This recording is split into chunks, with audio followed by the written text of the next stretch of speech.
여러분 반갑습니다. 장박사입니다. 네, 즐거운 주말 잘 보내시고 계십니까? 참 이번 주 후반부터 해서 중국발 황사가 굉장히 좀 심한 것 같아요. 저도 주말에 좀 등산도 가고 싶고 라이딩도 좀 하고 싶고 그런데 정말 밖에 날씨를 보면은 이게 하고 싶은 마음이 싹 떨어지는 그런 날씨가 연속되다 보니까 네, 좀 안에서만 있는 것 같습니다. 이따 또 간단하게 실내에서 할 수 있는 스크린 골프 정도나 잠시 지인하고 좀 칠까 계획을 하고 있고, 정말로 외부 활동하기가 이번 주는 참 이 대기질이 정말로 안 좋은 것 같아요. 그래서 이런 부분 주의하시면서 주말 보내시면 좋을 것 같습니다. 날씨의 기온이라든지 뭐 등등은 전혀 뭐 문제가 없는데 좀 황사가 너무 심한 것 같아서 조금 아쉬운 주말이네요. 자, 국내 시장 지난 한 주 정말로 지지난주 보면은 뭐 매일 하락장이 연속이 되다 보니까 굉장히 힘들었던 시장이었고, 월요일까지 공매도 재개에 의한 단기 쇼크가 하루 더 있었죠. 그 이후부터는 지금 지수가 연속적으로 반등을 해주면서 다행히 지금 시장이 좀 상당 부분 되돌림이 좀 나왔다라고 보여집니다. 코스닥은 하락의 폭을 100%좀 돌려주는 모습은 좀 없는데, 일단 코스피가 코스닥보다 상대적으로 반등이 조금 더 강하게 나왔죠. 일단은 320포인트를 문전에 두면서 일단은 코스피가 좀 더 코스닥보다 강한 흐름이 보여주고 있고, 미국 증시 또한 다우와 S&P 500이 나스닥보다 좀 강한 모습을 보여주는 것처럼 국내 이제 기술주 측면에서 반등이 좀 약하게 나오고, 뭐 그동안 조금 소외받았던 건설 뭐 등 시크니컬 업종과 그다음에 소비 유통 섹터, 그다음에 철강, 뭐 해운, 이렇게 해서 기술주 위주의 이 반등이 좀 나오지 않다 보니까 코스닥이 상대적으로 좀 약했다. 반대로 코스피가 그나마 좀 선방을 했던 일주일이었다라고 좀 보여집니다. 그래도 공매도를 좀 많이 맞았던 일부 업종이 다행히 좀 반등이 나와서 좀 다행스럽게 생각을 하고 있습니다. 다음 주는 일단 뭐 시장이 좀 지켜봐야 되겠지만, 이 여러 가지 지표 측면에서 다음 주는 연준 인사들의 발표가 굉장히 많이 나올 가능성이 높습니다. 일단 참 미국 시장을 보면 좀 다이나믹한데요. 지난주 보면 수요일날 옐런 재무장관의 이 금리 인상에 대한 쇼크가 좀 있었는데, 그러면서 이제 이 연준 인사들이 이런 부분에 대해서 극구 부인을 하면서 옐런발 이슈를 조금 소화를 했다라고 보여집니다. 그러나 금요일날 이 비노동 고용 부분에서, 그러니까 비농업이죠.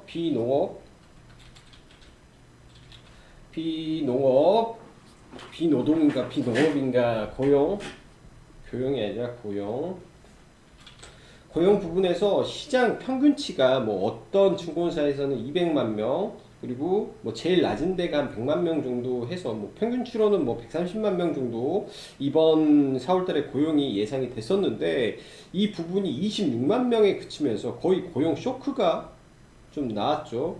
사실 이렇게 보면은 고용이 회복이 되지 않았다라고 보면 표면적으로는 악재로 작용할 이슈인데, 그렇죠. 앨런발 금리 인상에 대한 이슈와 테이퍼링에 대한 가능성을 이 고용이 회복이 안 됐다라는 이유로 전부 다 깨버렸다라고 보여집니다. 일단은 연준 자체적으로는 이 숫자의 의미를 두고 움직이기 때문에 다음 주에 발표될 연준 인사들의 발언들도 이 부분을 많이 참고하지 않을까라고 생각을 합니다. 일단 저는 개인적으로 이제 우리가 생각해야 될 부분은, 지금 현재 미국은 그런 게 있어요.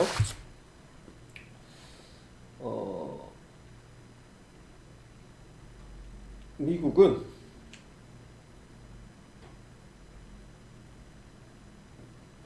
왜 고용이 늘어나지 않느냐에 대해서, 고용이 좀 늘어나지 않는 부분이 있죠. 고용이 늘어나지 않는 부분에 대해서 우리가 생각을 좀 해봐야 될 것 같은데, 지금 고용이 조금 느려요. 고용의 이 질적 향상이, 그러니까 고용의 증가가 조금 느린 부분이 있는데, 이 부분이 9월 초까지 지금 현재 지급하고 있는, 그러니까 개인으로 보면 하나 최대치가 390만 원을 지원을 해주고 있습니다. 그렇다면 우리가 생각을 해보면, 이렇게 많이 이 실업수당을 이렇게 많이 주고 있는데 일을 하겠냐 이거죠. 일을 하겠냐. 근데 9월 초에 이게 끝나기 때문에, 예를 들면 7월 달부터 8월 달 이렇게 해서 2달 전부터는 열심히 일을 구하지 않을까라고 생각을 합니다. 지금 현재 미국의 소비자 CPI가 발표가 되죠. 이번 주 수요일 날 CPI 발표는 소비자 물가 지수인데, 이 부분은 분명 상승할 수밖에 없는 구조지 않나라고 생각이 들어요. 이게 보복 소비 플러스 원자재들의 급등으로 인한 물가 지수가 지속적으로 상승 중에 있고, 한 축에서 고용이 회복되지 않다 보니까 테이퍼링을 할 수가 없습니다. 이게 시장의 구조는 어떻게 되냐? 할 수가 없다.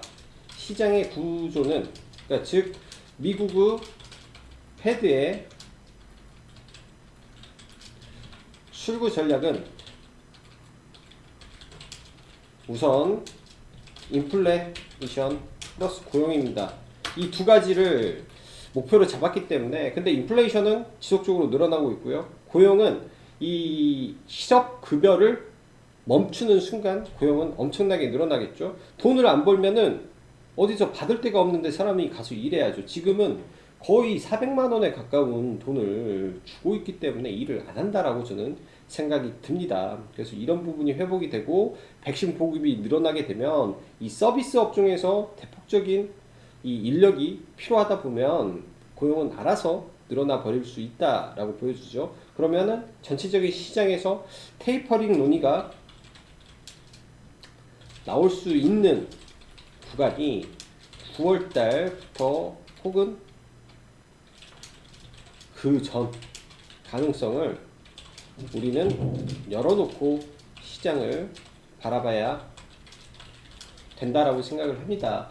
그래서 올해 시장은 작년과는 조금 다른 시장이 되겠죠. 만약에 테이퍼링이 실질적으로 진행이 되면, 지금은 공매도가 사실 힘을 쓸 수 있는 구간이 아닙니다. 왜? 시장 자체가 하락 추세의 시장이 아니기 때문에, 아직도 우상향하고 있는 시장의 모습이기 때문에 이 공매도가 힘을 쓸 수 없지만은, 실질적으로 테이퍼링이라든지 이런 게 논의가 급격하게 떨어질 때, 그때가 문제이기 때문에 항상 대비를 하면서 시장을 바라보셨으면 좋겠어요.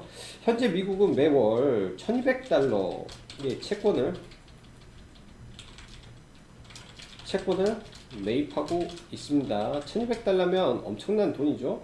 1200달러면은 120조 원씩 매월 이렇게 돈을 회수를 하고 있다라고 보는데, 1200달러가 100억인가? 12억? 12조?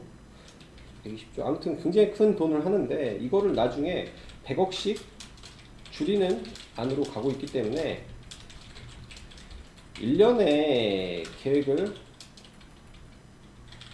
가지고 진행을 아마 할 것으로 시장은 생각하고 있다고 보시면 될 듯 합니다. 자, 지난주 금요일 국내 증시 이슈상 및 관심 섹터 보면서 마무리하죠. 자, 지난주 금요일 국내 시장 건설주가 굉장히 좀 강했는데요. 홍남기 부총리의 50만호 주택 공급 차질 없이 추진 내용이 건설 섹터, 특히 이제 대형 건설주죠. 아파트라든지 뭐 이런 섹터들, DLENC, 뭐 HDC, 현대 산업개발, 뭐 GS건설, 뭐 대우건설 등 건설 섹터가 시장 대비 강한 모습이었고, 중소 건설주들도 상당히 좋았어요. 뭐 서희건설, 그리고 금호건설 등등 중소건설주가 좋았는데 앞으로 뭐 시장 수익률로 봤을 때는 중소건설주를 우리는 지속적으로 봐야 됩니다. 이게 이제 올해 가장 큰 정책 이슈는 건설주에 있다라고 보여줘요. 저희도 사실 이화공영을 지난번에 들어갔다가 조금 추가 매수를 하고 좀 물려 있었는데 조금 오늘은 되게 아쉽게 약수익에 팔아버려서 굉장히 좀 아쉬웠던 날입니다. 건설주에 대해서 제가 회원님들한테 하는 말은 뭐냐, 건설주는 손절할 필요가 없다라고 바라봅니다. 그래서 건설주가 만약에 시장 영향으로 빡빡 눌러준다면, 왜? 올해 대선의 첫 번째 정책은 건설이기 때문에 그런 부분을 계속 지속 관심을 가져야 될 것 같아요. 자, 거기에 추가적으로 이 국토부 장관 후보자가 이제 공약을 건 강남, 동탄, 지하화 이슈로 땅굴 파기, 굴파기라고 했네. 땅굴이라고 할게요. 땅굴 파기 종목군들, 특히 이제 특수건설이 터널 전문 회사죠. 그리고 이화공영도 토목이고, 동아지질 땅에 대한 뭐를 바라보는 거고, 토목회사들이 일단 땅 파기 회사들이 굉장히 좋은 모습을 보여주었다. 흔히 예전에 4대강 관련 테마주들이 굉장히 강한 모습을 보여주었고요.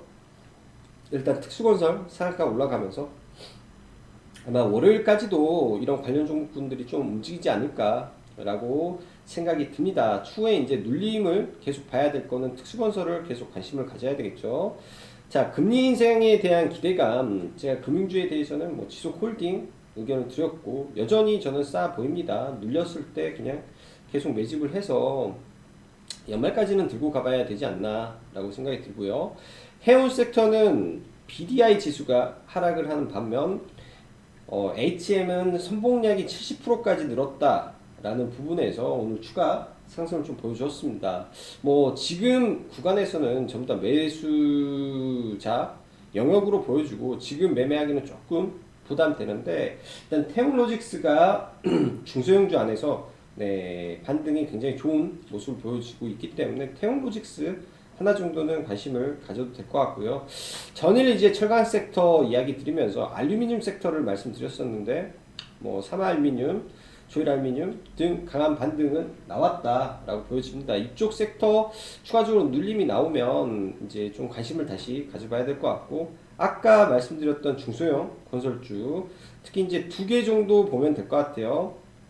과거 벽산, 그러니까 이제 중소 건설주들 보면 뭐 한신공영도 건설주죠. 한신공영도 일단 3천억의 시가총액을 가지고 있는데 조금 많이 올라와 있어요. 조금, 그래서 조금 높아 보이긴 한데 얘도 완전히 주도주죠. 한신공영도 조금 많이 올라왔고 좀 눌리는 거를 좀 봐야 될 것 같고, 일단 3,200억.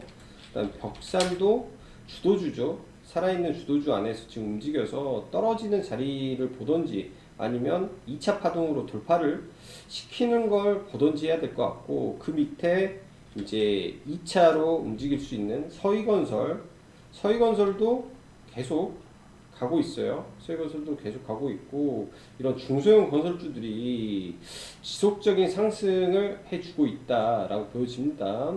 거기에 금호 개발이었죠. 원래 금호 산업이었는데 이게 이제 이름을 바꿔서 금호 건설로 일단은 이름을 바꾼 건설사가 있습니다. 저는 이 종목이 오히려 금호건설이 매집이 진짜 잘된 차트 같아요. 매집이 잘된 차트 같아서 금호건설을 한번 잘 관심을 가져보시는 것도 참 좋은 방법이지 않나 라고 생각이 들어요. 금호건설. 그래서 금호건설은 좀 매집이라 생각을 하고, 이런 눌림 구간을 조금 계속 보면서 들어가야 될 걸로 예상이 됩니다. 뭐 만원 이하권에 와준다면 좋겠지만 만원 뭐 초반부터 해서 이렇게 좀 봐야 되겠죠. 이 구간이 매집이라면 아시아나항공 매각까지 뭐 연결고리를 잡으면 넘겨버리면 만원 위에서 단기간에 16,000원까지도 싸버릴 수 있는 그런 끼가 있을 수 있다 정도로 생각이 되네요. 그래서 금호건설까지. 자, 쇼핑 섹터 강세. 이게 이제 미국발 소비가 폭발한다라고 지난주에 말씀드렸는데, 휠라홀딩스의 자회사, 그러니까 MC 뭐라고 있는데 자회사의 자회사가 어닝 서프라이즈를 냈습니다. 미국에서. 그래서 아쿠스넷이라고 골프웨어 관련 의류 회사인데, 뭐 매출과 영업이익이 한 400% 늘어나면서 이 부분의 영업 이익이 휠라홀딩스에 이제 반영이 되죠. 52%의 지분을 가지고 있기 때문에 1,300억, 1,400억 정도의 영업이익이 났기 때문에 50%면 700억 정도 플러스가 나는 효과를 볼 수 있다라고 시장 해석을 합니다. 그래서 휠라홀딩스 올해 1분기 컨센서스가 900억인데 1,700억 수준으로 1분기 실적 달성이 예상되는 부분에 일단은 휠라홀딩스가 급등을 하면서 좀 마무리가 됐어요. 최근에 섬유, 의류 섹터가 굉장히 강한 모습을 보여주는데, 일단 휠라홀딩스 갭을 크게 들었기 때문에 이 갭을 메우는 모습이 나오는지 좀 체크를 해야 되고, 화승인더는 저희가 장기로 지금 들어가 있는 종목입니다. 화승인더도 아디다스죠. 아디다스의 벤더이기 때문에 이거는 중장기 차원에서 저는 계속 들고 갔으면 좋겠어요. 화승인더는 저희는 중기 포지션으로 이때 이렇게 잡아서 제가 무조건 떨어지면 이거는 매수다라고 말씀을 드려요. 하단에 오면 매수고, 기본적으로 얘는 이런 구간까지는 다 열려 있다라고 보여집니다. 장기 투자예요, 장기 투자. 화승인더 아디다스 벤더 회사인데 얘도 1,000억을 넘길 가능성이 굉장히 높습니다. 1,000억을 넘기게 되면 얘가 이제 이 영업이익이 1,000억이 넘기게 되면 당연히 주가는 어디로 가야 되냐? 이게 1,000억 영업이익이 1,000억 구간이 이때예요. 1,000억 구간이 이 정도. 평균 주가는 이 정도란 말이에요. 그럼 여기서 최소한 30%는 더 갈 수 있는 길이 놓여 있는 소비 관련 종목이고요. 그 다음에 한섬, 뭐 이런 종목군들, 한세실업 전부 다 섬유 의류 섹터가 굉장히 좀 강한 모습을 보여줍니다. 제가 볼 때는 이번 주에 나올 CPI, 즉 소비자 물가 지수가 미국에서 발표가 되면 이에 따라서 이런 쇼핑 섹터가 한 번 더 움직일 가능성이 높다라고 보여져요. 이게 아마 13일 날 아마 발표가 될 예정이기 때문에 지속적으로 이런 쪽도 관심을 가져야 된다. 해외 증시에서 크록스라는 종목이 있어요. 여러분들도 신고 다니는 신발 있죠. 크록스가 연일 신고가입니다. 연일 신고가고, 관련해서 의류 종목군들 전부 다 강한 모습을 좀 보여주고 있기 때문에 의류, 이런 쇼핑, 유통 섹터는 제가 볼 때는 코로나 이 백신의 보급이 지속적으로 확대될 때 지속적으로 좋은 모습을 보여줄 가능성이 높다라고 보여져요. 지금 뭐 신세계라든지 지속 우상향을 하고 있고, 저희가 현대백화점을 좀 들어가서 이게 이제 생각보다 지금 좀 매물에 막히는 부분이라 일단 이때 들어가서 좀 물렸기 때문에 올라가서 좀 차익 실현을 하고 있습니다. 근데 나중에 현대백화점이 또 밀리게 되면 하단에서 좀 충분히 잡아볼 만하다라고 보여지고요. 그 다음에 호텔 신라 지금은 많이 올라왔기 때문에 조금 기다렸다가 봐야 되고, 여행 섹터도 굉장히 좋았죠. 레드캡 투어 신고가, 그 다음에 노랑풍선 계속 올라가고 있고, 모두 투어 등등 종목군들 굉장히 이런 섹터가 반대급부에 있는 섹터가 굉장히 좋은 모습을 보여준다 라고 보여집니다. 자, 그리고 금요일날은 이재명 관련주가 좀 강했는데, 통상 금요일날마다 이재명 관련해서 일부 언론사에서 계속 이 1위를 계속 반복적으로 발표를 하는 것 같아요. 매주 금요일날. 그래서 좀 올라오면서 그동안 대장으로 가고 있던 CS가 일단은 신고가를 쳤죠. 신고가를 쳤기 때문에 월요일날 이제 방향을 2차 파동이 될지 안 될지 저는 좀 궁금합니다. 이렇게 높은 구간에서 한 번 더 치고 2차 파동을 만들어 버릴지. 그러니까 굉장히 높은데 여기서 이렇게 죽는 게 아니라 이거를 들고 날려버릴지 모르겠어요. 그래서 이건 완전 급등주 영역에서 조금 바라봐야 될 종목 같고, 또 위즈코프라는 윤석열 관련주가 있죠. 위즈코프도 2차 파동을 만들었어요. 굉장히 높은 구간에서 위즈코프는 2차 파동으로 상한가를 보냈습니다. 그래서 일단은 정치 테마주 안에서 정책과 그다음에 CS 인맥인데 각각 대장주만 좀 보내는 모습이 좀 나왔다라고 보여지고, 자 그리고 특수건설 굉장히 큰 파동이 하나 시작이 된 것 같아요. 큰 파동이 일단은 사상 최고가에서 걸려버렸기 때문에 이 매물을 어떻게 소화하는지 좀 지켜봐야 되겠죠. 만약에 얘가 밀려서 가게 된다면 이런 종목은 이 상한가 들어가기 전에 이 매집이 좀 뚜렷하기 때문에 이런 구간에서 단기적으로 이렇게 돌릴 가능성이 있습니다. 강한 종목에서 단타를 본다면은 상한가 종목으로 보는 게 저는 좀 유리하다라고 좀 보여지고요. 그래서 밀리게 된다면 하단에서 좀 잡아보는 것도 나쁘지 않을 것 같아요. 쉽게 밀리지는 않기 때문에. 자 그리고 알루미늄 섹터 반등이었고, 국제유가가 지속적으로 상승을 보여주고 있습니다. 국제유가가 지속적으로 상승을 보여주고 있고, 관련해서 S오일도 지속 좋죠. SH에너지화학을 아직도 보유를 하고 있는데 하루 정도 쉬었다가 저는 다시 올라갈 걸로 생각을 해서, 저희는 이게 이제 1280원이 이탈하지 않으면 이제 익절을 안 하고 추가 매수를 하겠다라고 회원님들한테 말씀드렸어요. 그래서 어제 추가 매수가 안 된 거를 오늘 일부 추가 매수를 진행을 해서 일단은 내일 월요일날 추가 상승이 나오는지 체크를 해보고, 일단 이 유가 섹터 안에서, 그러니까 인플레이션 관련해 가지고 각 섹터마다 대장이 존재합니다. 유가 관련한 대장을 일단 SH에너지화학으로 픽을 했기 때문에 돌파가 되면 1,500원 선에서는 분할 매도를 계획을 하고 좀 바라보고 있고요. 1,500원 선에서. 자 문재인 대통령 5월 10일 날 취임 4주년 연설 예정이 되어 있습니다. 시장에서 바라보는 관점은 남북 관련 이슈와 부동산 이슈 발언, 그 다음에 북미 관련한 백신 이슈가 되겠죠. 백신은 올해 상반기 내 1,300만 명 접종이기 때문에 여전히 소비 유통과 밀접한 관련이 있고, 이런 부분이 지금 어떻게 작용을 하는지 좀 체크를 해봐야 될 것 같고요. 그 다음에 모더나가 10일날 맞나요?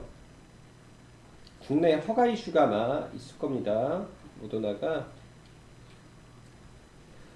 식약처 모더나 코로나19 백신 검증 자문단 결과 10일 발표죠. 백신 검증 자문단 발표가 10일날 첫 번째 전문 결과가 10일날 공개가 된다라고 해서, 사실은 이런 부분 때문에 금요일날 뭐 AB프로 바이오라든지 뭐 테마 성격이죠. AB프로 바이오가 일단 시간 외에서도 한 3%좀 올라가면서 좀 있었고, 녹십자도 시간 외에서 1.6% 정도 올랐고, ST팜은 사실 큰 편은 아닌데 일단은 반등을 해줬어요. 그래서 모더나 관련주 월요일날 동시에 움직일 수 있다라는 관점을 좀 보면서 모더나 섹터도 한번 관심은 가져야 될 것 같아요. 근데 이게 전부 다 품목 허가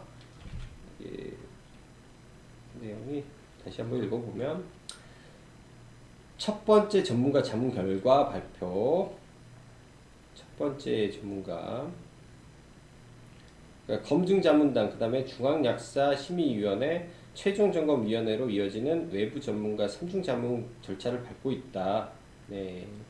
그래서 지난달에 녹십자가 받았고, 그러면 앞으로 관문이 2개 더 남았다라는 거죠. 일단은 1차 관문이라고 봐야 되고, 품목허가 관련 전문가 자문위원회 결과 발표 예정. 네, 그러면은 지금 시간의 순서로 AB프로 바이오가 그나마 가장 컸고, 그 다음에 녹십자, ST팜 순으로 움직일 가능성이 있네요. 자 그리고 5월 10일날 남양유업 이 회장 사임 이슈가 있었는데, 사퇴했죠. 이슈가 있었는데 원래 회장이 빠지면 회사의 주가가 잘 올라갑니다. 최신한 발표가 있어요. 그래서 이거를 어떻게 좀 할지 개인적으로 좀 궁금합니다. 굉장히 이 변동성이 큽니다. 굉장히 변동성이 커서 소액만 좀 가지고 좀 보셨으면 좋겠다라는 생각이 들어요. 쇄신안이 어떻게 발표가 되는지 좀 지켜볼 만한 부분이라고 생각을 하고 있고, 그리고 5월 11일 SKIT 상장입니다. 저도 물량을 조금 들고 가고 있는데 아마 첫날 따상이 나올 가능성이 좀 높다라고 좀 저는 생각이 들어요. 그래서 이거 잘 대응하고 첫날 반 팔고 그 다음날 반 팔면 좋지 않나 생각이 듭니다. 자, 그리고 5월 11일 게임빌의 신작이 발표가 되는데 횡스크롤 RPG 노엠이 발표가 돼요. 게임빌. 그럼 11일이기 때문에 바로 월요일날 매수해서 시간 외에 파는 게 저는 제일 좋지 않나 라고 생각이 듭니다. 음봉 구간에서 사는 게 좋겠죠. 음봉 구간에서. 그래서 일단은 이런 박스권 구간에서 이게 지금 121선이기 때문에 색깔을 검은색으로 좀 바꿔서 이 121 첫 자리에서 일단은 반등이 나오기 때문에 게임들도 일정주 관점에서 한번 보면 좋을 것 같아요. 월요일날 사서 월요일날 바로 파는 전략이 좀 필요하다라고 보여주고, 5월 13일 옵션 만기 기간이 있습니다. 근데 이제 이 앞뒤로 연준 인사들의 이 금리에 대한, 그러니까 시장에 대한 발언이 연설이 지속적으로 있기 때문에 옵션 만기 기간에서는 조금 조심을 해야 될 것 같다라고 보여주고, 코스닥 지수는 지금 코스피보다는 조금 반등이 약해요. 이 윗구간에서 특히 이런 저항이 많은 구간들 있죠. 제가 볼 때는 최대 반등치가 단기적으로는 여기 저항의 중간 단계, 혹은 여기 저항의 중간 단계들 있죠. 저항이 3개가 있는 곳. 그러니까 이렇게 봐야 되는데 원래 저항이라는 게 하나, 아니, 이게 뭐 개개인마다 다르겠지만 제가 바라보는 관점은 그래요. 여기 저항, 저항. 3개의 저항이 몰려있는 구간은 당연히 맞으면 음봉 떨어질 확률이 높다. 즉 월요일날 미 증시의 상승으로 인해서 갭 상승이 나오면 오히려 위험하다. 그리고 이 갭을 잘 조정해서 그 다음에 올라가면 1000포인트에서 다시 떨어져서 이렇게 가는 쌍바닥, 즉 이런 짝꿍댕이가 이렇게 여기까지겠죠. 최대치가 여기서 1000원저리에서 이렇게 가는 게 가장 이상적인 흐름으로 갈 가능성이 높습니다. 이렇게 가면 오히려 시장이 더 양호하게 올라갈 수 있다라고 보여줘요. 그래서 단기 목표치를 저는 1000포인트 아래로 잡고 눌림에서 종목을 잡는 걸 계획하고 시장을 바라볼 예정입니다. 자, 다음 한 주도 네, 시장 대응 잘 하시고요. 다음 한 주 지나면 또 그 다음 주에는 석가탄신일 휴일이 또 껴있네요. 그래서 5월달은 그나마 휴일이 이틀이나 있어서 참 좋은 달이지 않나 라고 생각합니다. 자, 남은 주말 즐겁게 보내시고 오늘은 여기까지 정박사였습니다. 감사합니다.